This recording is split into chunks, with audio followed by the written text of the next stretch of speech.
43% of conservatives, 25% of moderates, and 10% of self-described liberals said that they were concerned about a classroom comment. Not just anything that they might say in the dorm room or on the quad, but a classroom comment being shared on social media. That just means we're missing out on what higher education should be accomplishing for students and for the whole country. Welcome to UnityNow, the podcast where we discuss unity in the face of division. Inspired by the Unity 2020 plan, we strive to unite Americans by highlighting the middle ground between the two dominant parties and promoting the individual over groups. Each episode, we will bring you exciting, well-informed guests and host nuanced conversations about politically charged subjects. Our goal is to bring an end to the ideological war threatening the collective well-being of this great country. Welcome back to the UnityNow podcast. I'm your host, Toby Davis. For this episode, I sat down with Jacqueline Pfeiffer Merrill. Jacqueline, or Jackie, is the director for the Campus Free Expression Project. She works with senior college leaders to provide consultative assistance and expertise in approaches that will support a campus culture that is diverse, inclusive, and open to robust intellectual exchange. In this work, she convenes closed and public events. In partnership with BPC Action, she engages staff of U.S. Congress members to help Congress better understand that colleges and universities, not government, are the best stewards of campus-free expression. And now I present Jacqueline Pfeiffer Merrill.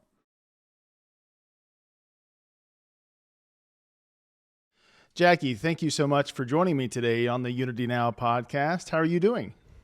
I'm doing well today, and Toby, I want to say thank you very much for this terrific invitation, and I want to congratulate you. I listened to your 50th episode podcast. It's a terrific milestone, and had a chance to listen to some of the other wonderful guests that you've had, Jonathan Haidt and Amna Khalid up at Carleton College, the folks at Braver Angels who are doing wonderful work. And I think my favorite of all the podcasts I listened to were the two students, Patrick Peterson and Denson Wang from the Purdue, Boilermakers Political Discourse Club. So seeing those students as campus leaders on these issues, that was terrific. Great. Thank you so much. We appreciate all of those thoughts. And it was great for us to get to our 50th episode. And as you heard, it's apparently a pretty big deal for any podcast to get to just 50 episodes, or just to get to, I think it was 7 episodes, let alone 50. So yeah, we appreciate that. Thank you so much for listening. And we're happy to have you on today and discuss all these important issues on colleges and campuses. So why don't we start by you tell us a little more than what we kind of introduced the audience before we get started with your background, and tell us how you got to the Bipartisan Policy Center and what brings you to us today. Well, I want to start a little bit way back how I got interested in these issues as when I was in elementary school age and junior high. So I was just finishing elementary school. I grew up in Canada. And in 1980, there was the first Quebec referendum, and there was this prospect that the whole country could split apart, and it just seemed like political differences were really kind of existential questions for the country. And following that, there was the referendum didn't pass. There was a constitutional process, and in 1982. Queen Elizabeth signed on April 1982. I believe it's the only act still of the British Parliament that has been passed, signed outside the British Isles, and changed up until then. Canada couldn't amend its own constitution; it had to be done by the British Parliament. So it just really seemed like politics and differences in our political and civil and civic views were really important. So that led me to study political science as an undergraduate and to come to the United States as a graduate student to study at Duke. I was a college professor for 11 years, first at William & Mary and then St. John's Annapolis. and since then have been involved in other topics, especially including this one. How is it that as part of our collegiate experience, students can learn to have conversations across difference? Very good. Yeah. And so you are, if I have this correct, you are the chair of the director of Campus Free Expression Project. Sorry about that. And you guys showed us a report and we went over it and we want to discuss that tonight. So that is the Campus Free Expression, a new roadmap. And one of the things that it launches into, these are some of the topics, is social media. It covers social media and its effects on the college campuses. So not only is social media limiting face-to-face interactions, but classroom conversations are even in danger of being shared publicly. Tell us a little bit about that. Yeah, so I mean, social media has just transformed the discourse, in the whole country and certainly on college campuses. So the Knight Foundation 2020 report on students' views on free expression found that 58% of undergraduates said that most discussion of social and political views takes place on social media, even though only 29% say that such conversations are usually civil. So even on residential campuses, we have people having conversations on social media. One of the presidents who served on our academic leaders task force said that he understood how much social media had changed the way students engage with one another when he was with a student who saw a friend coming into an event and the other side of the room, and instead of going over to say hello to that friend, pulled out his phone and sent a text message. And it's not all to the negative. I don't think any of us would give up social media. And we look at movements like Me Too. That was really, a catalytic social movement that really wouldn't have happened, or at least not in the same way and with the same power without social media. But social media also has had a lot of negative effects. It encourages outrage. It encourages people to be siloed. It doesn't really allow for nuanced exchange. And one of the factors that we mentioned with social media is it's not just how students use social media, but it's how they see politicians, media personalities, celebrities use social media to call out others. So it is hard to have a nuanced conversation amongst students when it's taking place on social media. But it's also, they see a kind of outrage culture modeled on social media.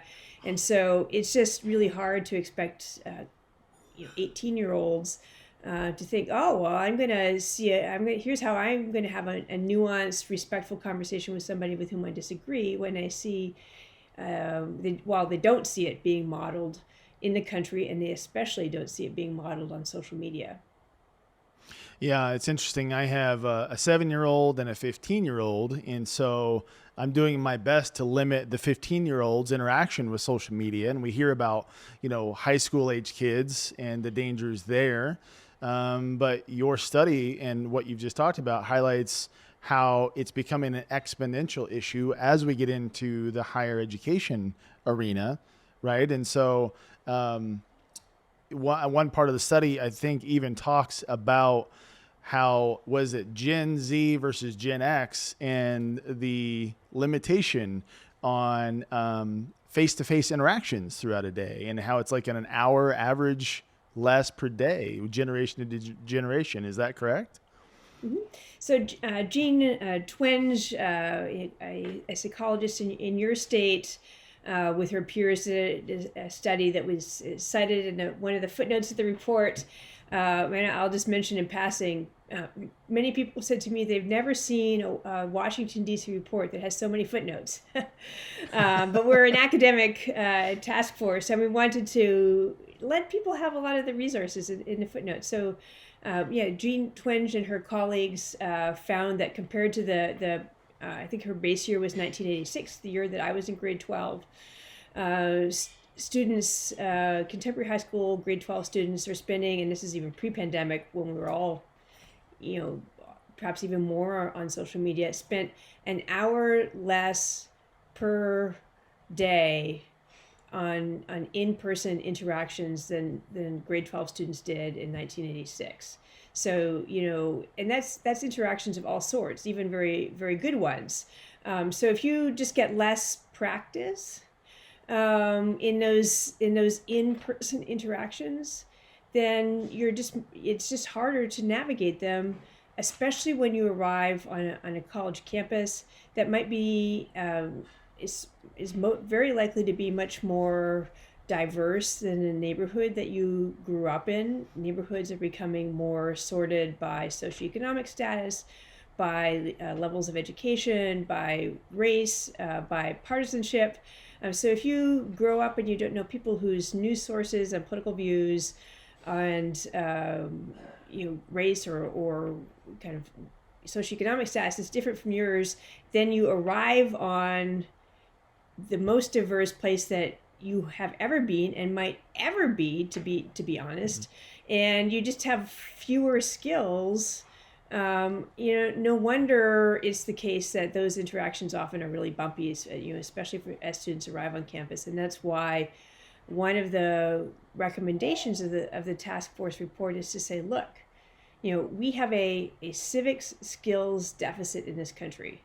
And it's just necessary for colleges and universities to do more in a very deliberate way to raise the skills of students for discourse across difference and just their understanding of why that is so important to their collegiate experience and for their participation as engaged citizens and future civic leaders.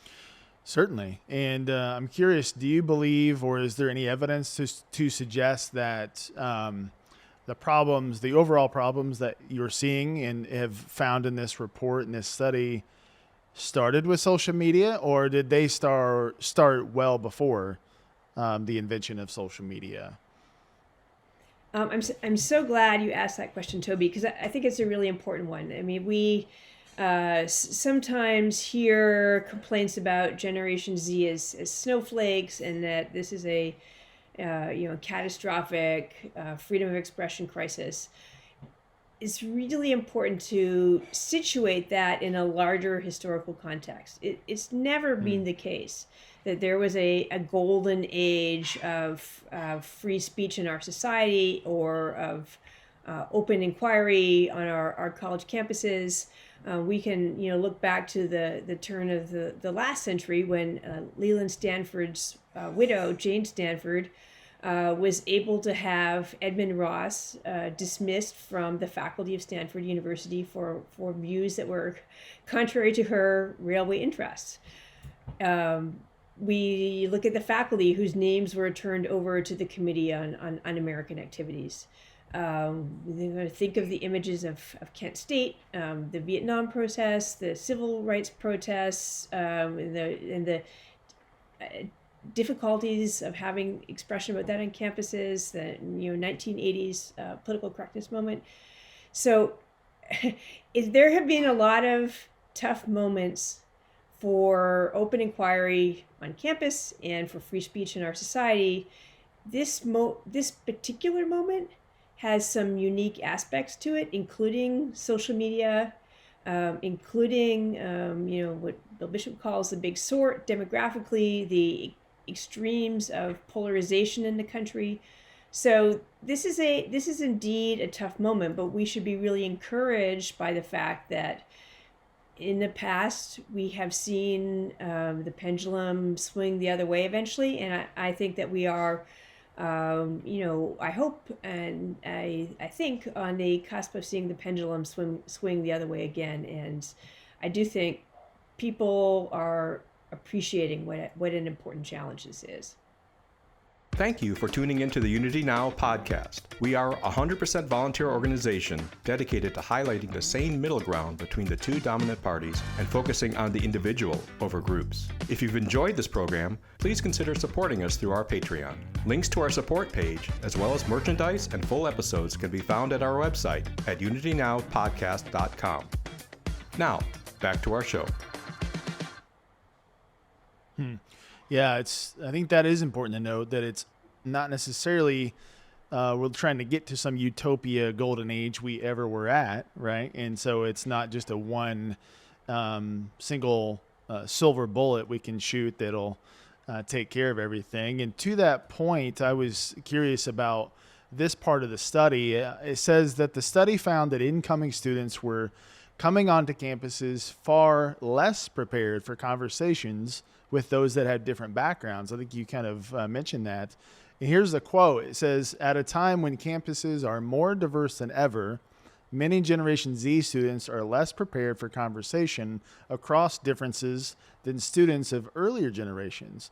Today's adolescents are growing up in increasingly homogenous neighborhoods where they may know few whose viewpoints, news sources, socioeconomic status, and race differ from their own."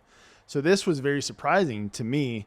I would have thought this to be kind of the reverse. As our population has grown, I would think that people have spread out more and become more entrenched with people from different backgrounds and different races and different groups. So not the case. Mm-hmm. No, there really has been a lot of demographic sorting. So I'm not going to be able to pull the exact numbers of the report, but we also in one of the footnotes, right at the point that you cite, have refer to a survey that describes, how few Black people have whites in their friend group as a percentage, and how few whites have Blacks in their friend group. So, one of the most pressing sets of issues in our society is race. If you're not, and on that issue, there's always been a lot of segregation and self-segregation, but that's just one example where the demographic sorting is increasing while the university population is becoming more diverse than ever, which is a terrific thing. So that, it really means that we have on campuses a real opportunity to be able to have those conversations, across difference, and for students to really say, "Oh, not everybody was like the people that in my neighborhood." Right. More than a quarter of the people in the country are, in each of these groups: moderates, conservatives, and liberals. If you grew up in a neighborhood like my family lives in Tacoma Park, Maryland, one of the most liberal neighborhoods in Maryland. I think it was the second nuclear-free zone in the country and the first to let 16-year-olds vote. If you grew up in a neighborhood that is, I think that, and it had that New York Times survey, how many people are Democrats, or you could get a little bubble design. It's overwhelmingly Democratic and liberal in our neighborhood. While it's important that students, young people like my kids, are able to talk to conservatives, and likewise kids who grew up in very conservative neighborhoods learn why is it that liberals or progressives think that the way that they do. Yeah, it's interesting. What is your take? Do you think that students are going into these universities expecting these differences all of a sudden, or are they going in feeling that they're trying to still stay within their bubbles and stay within their groups and only, try to just immediately find those that are like them and not expand? What are students' attitudes, I guess, when they go into college? I think that students really want this kind of opportunity to have conversations across difference. So that is one of the reasons why they're excited about going to college. So when you had the Purdue students on, that's what they were looking for on campuses. Yeah. So they were looking for, I mean, I can't remember which one of the young men you interviewed said that his plan was to join both the campus Republicans and the campus Democrats. And then he found the Purdue Political Discourse Club instead. So he was even able to find a richer place for that. But people students say that they want to be able to have conversations with people with whom they disagree. They want to hear from those who have different points of view. So even though they often feel themselves afraid of expressing a view that they think will be in the minority, they want to be able to hear from those whose views are different from their own, and they want to see that model on the stage. So you ask students, is this what you want? Students overwhelmingly will say that that's what they want. Well, I guess that's good to hear. And speaking of episode 45, that was Purdue University's Political Discourse Club that we interviewed those two gentlemen that had joined that club. Have you found clubs similar at any other campuses? We have, and I think it's really important. The student piece of this is a really important, both for students to be leaders themselves and for administrators, especially in student affairs, to engage registered student organizations, to engage student leaders, and to engage the students very broadly.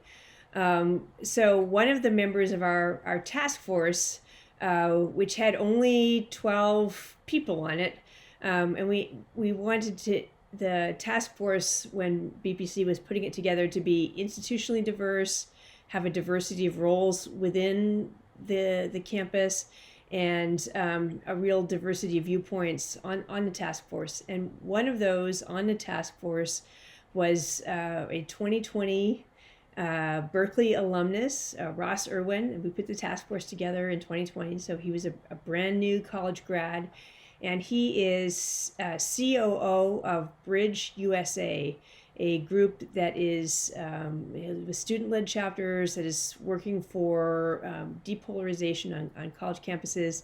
They are now up to 51 campus chapters, and they are actually, just as we were recording, I think wrapping up a nationwide tour. So Ross Irwin joined me and two of the other task force members, Texas Tech's Carol Sumner, and our co-chair, Governor Jim Douglas, and at Carnegie Mellon University last week, when we were invited by Provost Jim Garrett there to talk to the campus, to talk with their commission on academic freedom and freedom of expression. So I think that's the work that BridgeUSA does is really wonderful in bringing together students with different point of views and organizing structured debate, training student moderators to have conversations on tough subjects. Well, and then hopefully there is still hope, right? When you can find students that kind of self-diagnose when they're within what seems to be the problem. They're within the campus and they don't devolve into their groups. Instead, they seek out these conversations and depolarization. Then there's still hope for them, right? We can still hopefully address these issues. Yes, I want to say yes, but it's also complicated. So I think students overwhelmingly, by far the majority of students, really want more opportunities for conversations across difference and to hear those who have different points of view. One of the profound challenges, though, is that there is a censorious minority that has an outsized effect on chilling the campus climate. So, 2022, January, the Knight Foundation brought out its latest study done in conjunction with Ipsos about student views on freedom of expression. And in that group, a third said that they favor speech codes, a quarter favor disinviting speakers who may offend others. There is a small fraction of students that are willing to put onto social media, things that they hear and find that they want to call out on social media. So just before the pandemic, the University of North Carolina released, three researchers at the University of North Carolina released a survey about student attitudes about all kinds of freedom of expression questions. And tremendous kudos to UNC Chapel Hill for making that survey so widely available, because it documents both strengths and real concerns that are typical of other campuses. And amongst those was the concern, and this was pre-pandemic, before everything went online and was even easier to make a clip that you could put on social media. 43% of conservatives, 25% of moderates, and 10% of self-described liberals said that they were concerned about a classroom comment, not just anything that they might say in the dorm room or on the quad, but a classroom comment being shared on social media.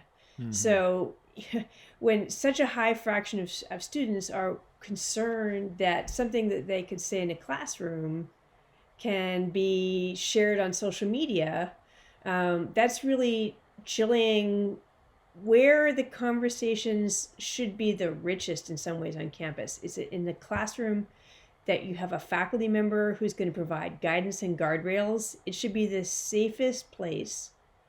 And it is the safest place in the sense that students do report that they feel more comfortable describing their social, political, cultural, religious views in the classroom than on social media, but they're still chilled in the classroom.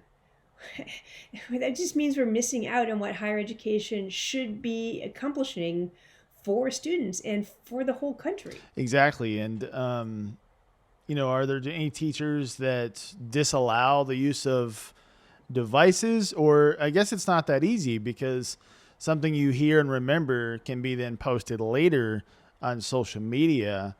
So I think even on your study that's listed as, the report that's based off the study, I believe, does it say that this is one of the indirect issues that can't really be easily solved by faculty and administrators? Or what is the potential, cure for something like that? Or what's the recommendation? I think it's a tough one. I mean, it really is a tough one. Yeah. But I think there are strategies for faculty and campuses as a whole to be able to to take on these issues. So one of the things that is it makes more sense in a smaller class than in a lecture class with 400 people, but even in a larger class, for faculty to have a conversation on the first day of the class about what are the expectations about the norms for the classroom and for the use of social media with regard to comments that are made in class. At one of the schools at Harvard, there are actually, and again we put this in a footnote, there's a community policy that that is possible to say, to have a conversation on social media about what you heard in class, but you can't attribute to a particular person something that you heard in a class, which takes out some of the sting of using social media, because you can't call out a particular person.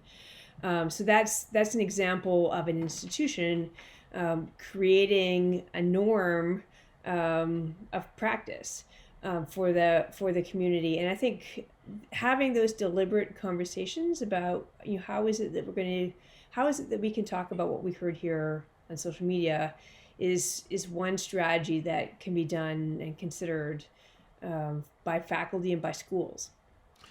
And then you talk about in the report some things that you think you can recommend that universities can directly affect. So one is to take some risks to really push for free expression and to make campuses more inclusive, if I'm correct. Yeah, so I mean, one of the great challenges, one of the big rhetorical challenges in fostering a freedom of expression culture is explicitly raising and discussing this question of, is it the case that a free expression culture is really compatible with a diverse and inclusive culture. And students are frankly skeptical about that.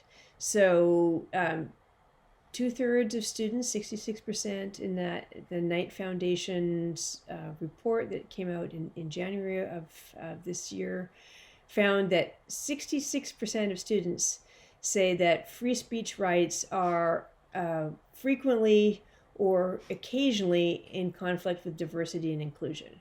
So that means that they are worried that a free speech culture can end up undermining these other values to which they're deeply committed. And it's, when those things come into conflict, it's completely understandable that many students will say, well, if I think these things don't go together, I'm going to prioritize diversity and inclusion rather than free speech or freedom of expression. So that's just a fact on the ground about public opinion and public opinion amongst undergraduate and campus. And you can really see why people hold that view. And so that's really why it's extremely important for campus leaders to make the case that freedom of expression is ultimately an inclusive and liberating force. They can do that by talking about the civil rights movement, how John Lewis, who's arrested so many times, was arrested, for things like wearing a sign that said "One man, one vote." As a society, we changed and became a more inclusive society because of free speech and freedom of expression. So you can talk about it historically. You can talk about it on college campuses today. Like, how is it that we are really going to understand one another if we're not willing to have real conversations where we're willing to give others a hearing, even when we think we're going to disagree, or we will in fact disagree, and we'll disagree even after we finish the conversation. It's only by having those difficult and frank conversations that you get past the kind of surface inclusion and really get to understand, well, here's how this other person is thinking about the world, or here's how this other person sees it from his or her experience or viewpoint. So that's how, though we can really have a truly inclusive campus community. And I'm going to say two other things about that. One is that they need to model it. It's terrific when presidents like Ronald Crutcher, President Emeritus now of University of Richmond, who served on our task force, he had a series called the Sharp Viewpoint series, which he invited people who had different points of view, and he was there on the stage with them. Linda Livingstone at Baylor University, this presidential series that she hosts, they bring in, rather than pairs, speakers that are more one by one, but they deliberately bring in speakers that will be present ideas that are thoughtful and will be challenging to the campus community. So it's important to see it modeled at the very highest levels of the campus. And if I may, just the second point I want to add is it's also really important to think about, like, what does it really mean to have an inclusive community on a college campus? To what inclusion into what? Yeah, and I think question. What we are thinking we need to be mindful of is the campus is an academic community that is committed fundamentally to the advancement of knowledge and to it's a scholarly mission, a teaching mission, a civic mission as well. And what we're including people into is a community of conversation that is meant to advance knowledge and understanding and to create graduates who will be independent thinkers. So you really can't accomplish that unless you're including people into a community of knowledge seekers. And that means finding what is it that we have in common as knowledge seekers, not what is it that we have in common as our individual experiences and identities that certainly will inform, our priors and what the views that we come to campus with and we matriculate with as 18-year-olds. But when we're thinking about that ultimate purpose of what it is that we're doing and including people into on campus, it is all around really bringing into people into conversations and making it so that people feel part of that conversation, welcomed into that conversation, and the conversation is as rich and as frank and as challenging as possible. It should be sometimes uncomfortable.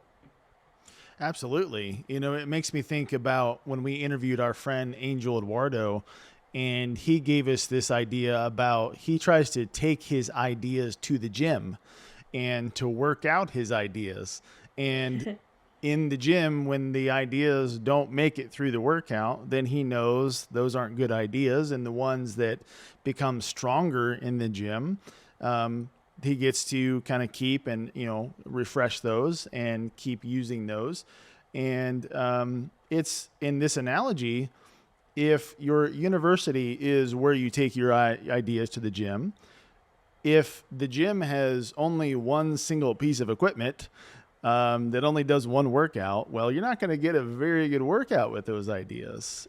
Instead, you need a wide range of equipment and workouts, and you need to challenge yourself, and you need to make mistakes, and you need to feel a little bit sore, right? And only then, as you said, will you come out of the gym stronger, more flexible, and able to then compete in society or compete in a sport, whatever it may be, and be able to have those individual kind of thought processes. Yeah, and it's genuinely really hard. Like, I think everybody should just, and I think campus leaders should be really frank about how hard it is. Like, it's really hard. It should be always discomforting, and that's one of the reasons why you continue your metaphor about the gym equipment. In many neighborhoods, there's only one kind of gym equipment, and when you come to campus, there should be many kinds. There's one of the four recommendations of the task force. One is deliberately increasing viewpoint diversity.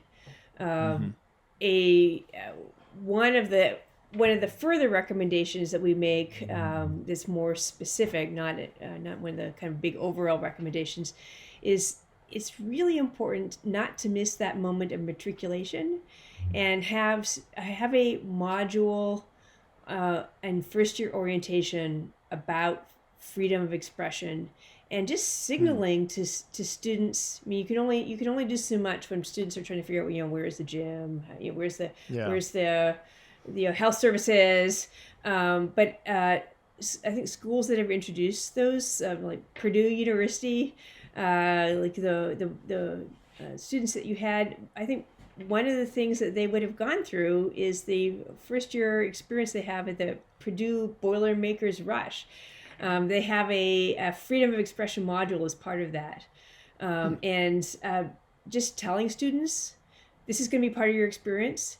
It's going to feel really uncomfortable. It's the job of your faculty members to make you feel really uncomfortable about certain ideas. So if your professor says something that's really challenging, that the professor's probably doing his or her job. And there's only so much that you can do in that orientation. That's why it can't be a one and done. But not missing that moment when you're really signaling to the students who are matriculating, hey, here's what our campus is all about. Here's what it means to join this community for these next 4 years, and as an alumnus or an alumna for the rest of your life. It's to be an independent thinker who has the resilience and the courage to confront ideas that are really challenging, and the humility to change your mind if you discover that the ideas that you brought to campus are not don't stand up to scrutiny. Yeah, and if you can still be part of you can still have a little bit of groups when you get out of college, but yeah, you need to think individually, right? So it's okay to be part of some groups, but don't get into groupthink when, or tribes that, you have to follow all of their rules and not think about yourself. And I appreciate the work that you're doing at UnityNow. I mean, some of your mission is about the individual rather than the group, and making sure that, kind of emphasizing that people should think for themselves. Now, it is people are going to still have their tribes, and that's in many ways, that's part of what it means to be a sociable Right. person and a civic person, is that you belong to a political party, you belong to a faith community, you hopefully belong to many civics organizations. The whole Robert Putnam's bowling alone phenomenon is partly about people not wanting to be part of a tribe anymore.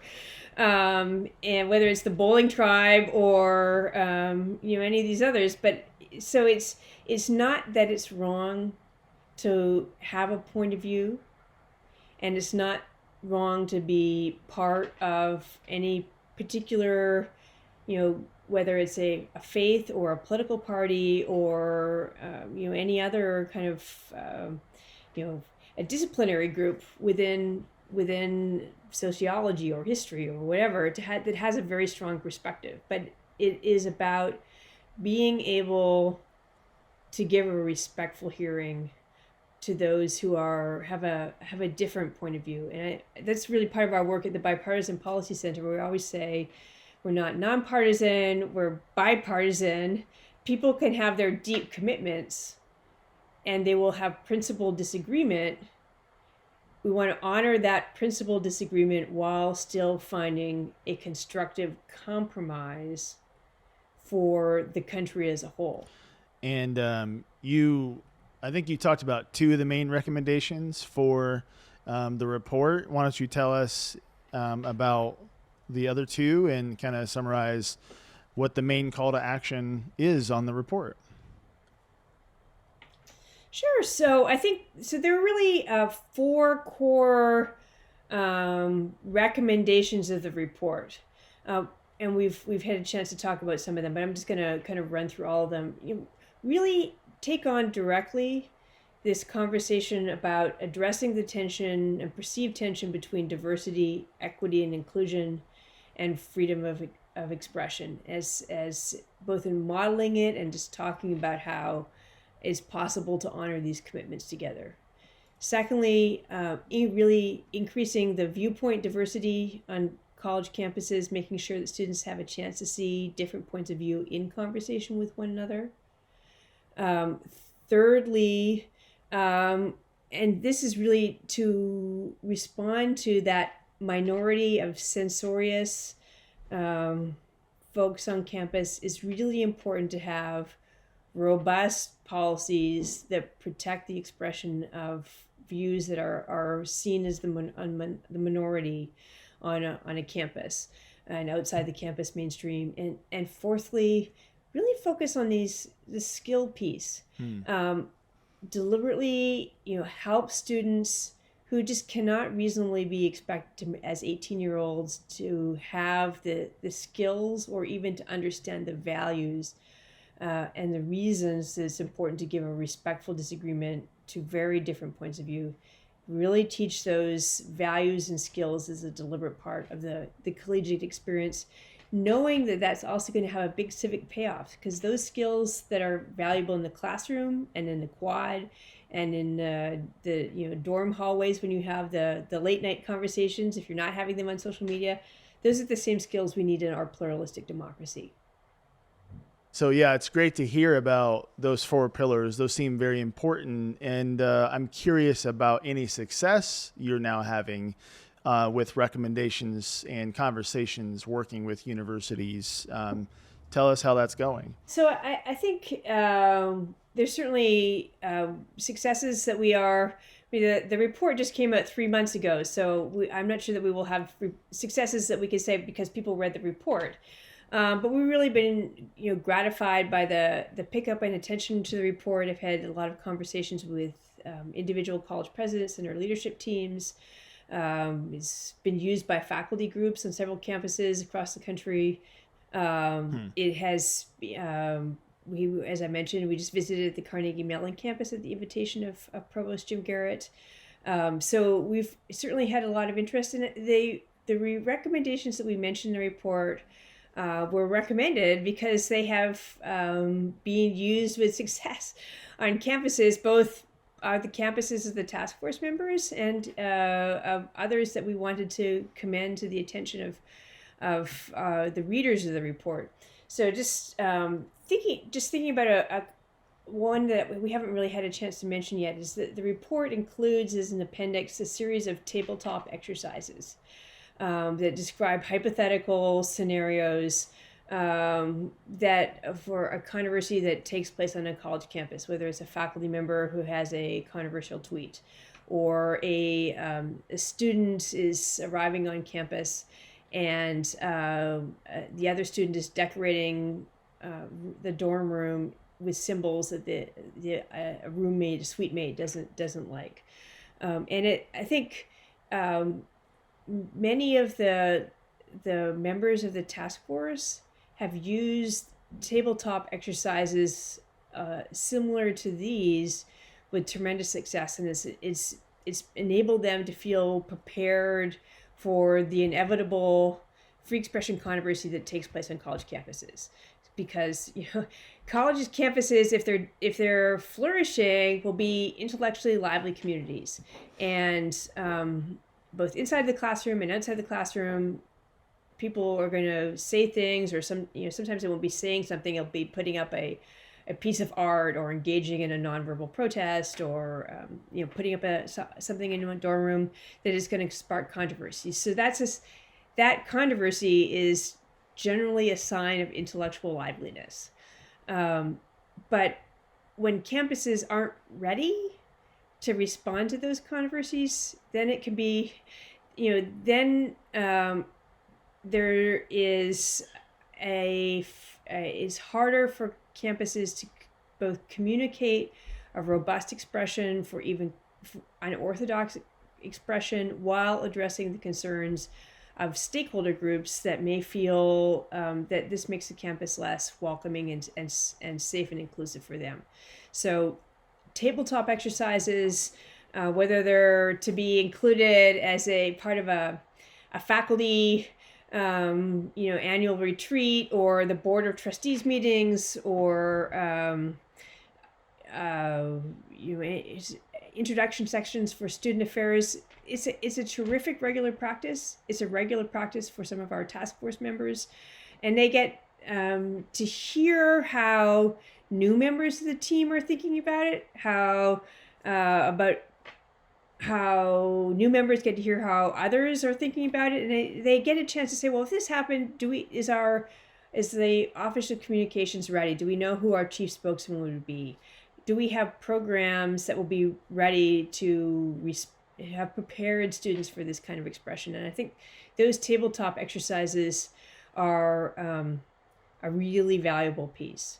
And that helps. It's not the only way to get campuses ready, but it's one way, because that's why it's better to be proactive than reactive.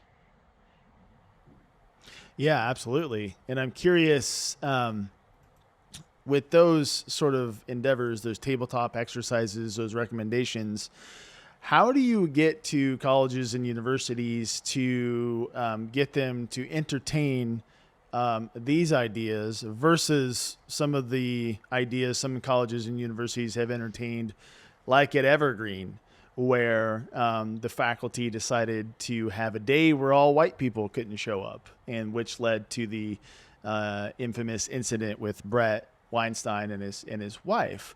So how do we get to the faculty and the leadership to entertain ideas like this instead? Mm-hmm. Well, I think I want to come back to the point that, I think for faculty and for campus leaders, overwhelmingly, it's a point of pride that campuses are a place where ideas can be discussed frankly and openly.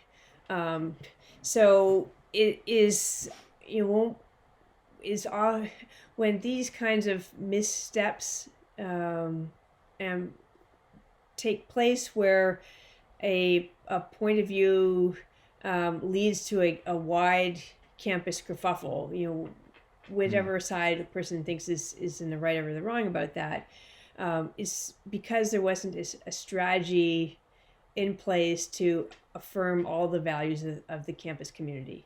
And so, it's that proactive point of view. I just think about an example of one of our task force members was talking, shared an example where they didn't know what was going to happen in their campus, but they had a case where they were worried that some members of a particular associated with a particular event might show up in blackface.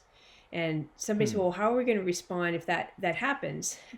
And someone else in the room said, well, why don't we just, what is it that we can do today? If we're concerned about that, why don't we get in touch with that student group and just talk through what their plans for the day are, what they're thinking.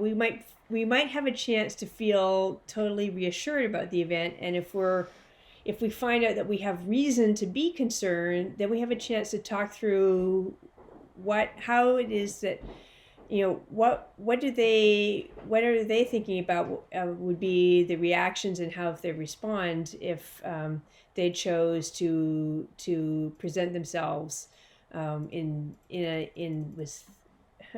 by engaging in blackface. That's kind of preventing a crisis before it happens, and it shows why it's really important to have the student affairs staff who are not always brought into these conversations early enough, even though they are the ones to whom students turn first when they have these concerns. Yeah, absolutely. A couple of last questions I have. I wanted to hear a little bit more about the bipartisan policy group. And I think Todd mentioned with your tech check yesterday that is it the only group in DC with the word bipartisan in the name? Is that correct? It is correct. So we are the only organization in Washington, D.C., registered in the District of Columbia that has the word bipartisan in its name. And that really speaks to why we're doing this work on campus freedom of expression. So the Bipartisan Policy Center is overwhelmingly in its work dedicated to focusing on state houses and Capitol Hill and providing recommendations that take the best ideas from both parties to promote security and opportunity for American families. So it's a policy think tank. But the leaders of BPC are our board of trustees, and especially the people who became our task force co-chairs, Governors Chris Gregoire and Jim Douglas, who served on BPC's Governor's Council, said, we need to be doing more to support colleges and universities in this essential task of teaching civil disagreements, the value of mutual respect, of forging compromises, even across deep disagreements. And so in amongst all the policy work that BPC does, we have this one project facing campuses to support the work that they do preparing this next generation of bipartisan leaders. Well, that's fantastic. I mean, you mentioned the UnityNow mission earlier, and I appreciate that. I think potentially we may want to amend our mission a little bit. I'll ask the team about this, that I think we are also highlighting people that are trying to have solutions for this stuff instead of, let's just vote for a Republican for this state and then they'll fix all the colleges in that state, and you guys are trying to find ways to fix this instead of ways not to fix it. And that's great to see. Mm-hmm. Yeah. And I think it's really important that this is an issue for campus governance and campus leadership. If anything, while the rest of the Bipartisan Policy Center is encouraging the passage of a certain legislation or policy matter or regulation or appropriations, as our governors, co-chairs, Chris Gregoire and Jim Douglas, said in the op-ed that was published last week in Inside Higher Ed, it's really not, it can be really counterproductive when state legislatures do interfere in campus governance. This is really a campus matter, not, state houses have lots of legitimate reasons and charges to be overseeing the higher education and public higher education systems in their states. But academic freedom and campus freedom of expression is really for campus governance. Do you see this as a problem of public universities versus private? Is it any different one to the other? I mean, there's certainly differences amongst public and private campuses. Public universities, as well as private universities under the Leonard Law in the state of California, are bound by the First Amendment. But I think the First Amendment isn't why we think about why there should be freedom of expression on college campuses. And I think I want to come back to the academic mission that we spoke about earlier. It's, the First Amendment, when I'm in the public square, that protects my freedom to say things that are, patently untrue, that are deliberately provocative, that are poorly argued, that are meant to cause offense. And that's just not the case on a college campus. That's not why we have freedom of expression and academic freedom on a campus. The reason why we have it on an academic campus is to advance the truth-seeking purpose of the university.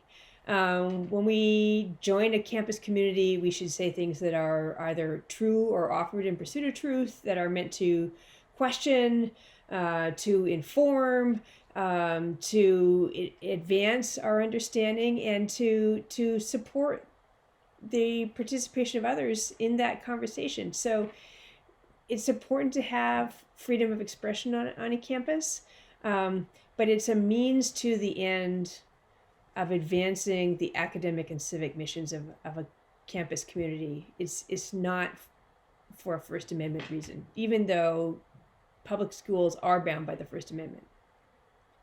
Okay. And so if you could tell a single high school senior about to, take that next step to higher education, what would you say to them? Well, I have a grade 11 student in my household, so my son's getting ready to take that step. So there you go. I think it's good to have a set of really easy to use skills ready to hand. So when somebody says something that you really disagree with, have a line ready to go like, can you tell me how you came to think that way? Or that seems surprising to me. Here's why I'm thinking differently, and I'm wondering where I'm wrong in your view. So I think having some really one-liners that help you not respond provocatively, but respond with a question when you hear something that seems very challenging to you. I think having that ready to go. But I think it's also we have in the report, I think we call them at different points virtues or habits of minds or dispositions, and I think it all amounts to the same thing, and they're harder to cultivate. But I think that civic courage to be willing to say something that you think is that other people are going to disagree with. Maybe one should watch it before you go after me. That 12 Angry Men, and that's how important it is for one person to be willing to say the thing that they think others will maybe even reject out of hand, and just those virtues or habits of mind of empathy, of humility, of resilience. I think that those you can't put that on a flashcard or a little card in your pocket like you can the question. But I think those are really important to think about. Well, that's great. And so tell our audience how they can reach your group, and what's the call to action for anyone that wants to help out? Well, I think we are, let me just start with how you can find us. It's easy to find us, since we're the only group in Washington, D.C. with bipartisan in its name. We're bipartisanpolicy.org. The report is available at our website, and it's possible to reach me or the task force members at the email address free.expression@bipartisanpolicy.org. And our call is for wherever you are in the higher education system, whether it is as a parent of a high schooler looking ahead to college, or the parent of a student at college, or a student yourself, or faculty, or a administrator or student affairs person. What's the one piece that you can contribute? And our task force report was deliberately designed by role on campus, faculty member. We even have a section for coaches with some suggestions about what's the piece that you can contribute. Well, we appreciate your time today, Jackie. Thank you so much for dealing with us and our obvious tech issues tonight for some reason. We appreciate your time and speaking about the Bipartisan Policy Center and all the great work you guys are doing. We hope to see more and hope to talk to you soon again. So best of luck, and I hope that you can reach as many colleges and universities as possible. Well, Toby, I want to not miss this chance to say thanks very much to you and the UnityNow group. Just having all the groups that are in civil society contributing to this mission of bridging the polarization we see in our country today. I think it just shows the hunger for that in our country, and I just appreciate all the work that you're doing. So thank you very much for this opportunity. Oh, we appreciate that so much. Thank you so much. Yep. So I hope to see you again. But for now, Jackie, thank you. Have a great night. And this has been Unity Now. So long, everyone. Bye-bye for now.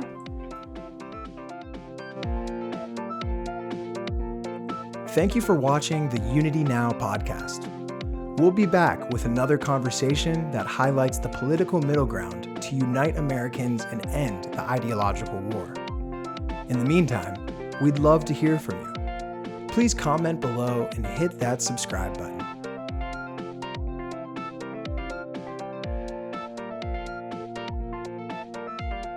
Bye.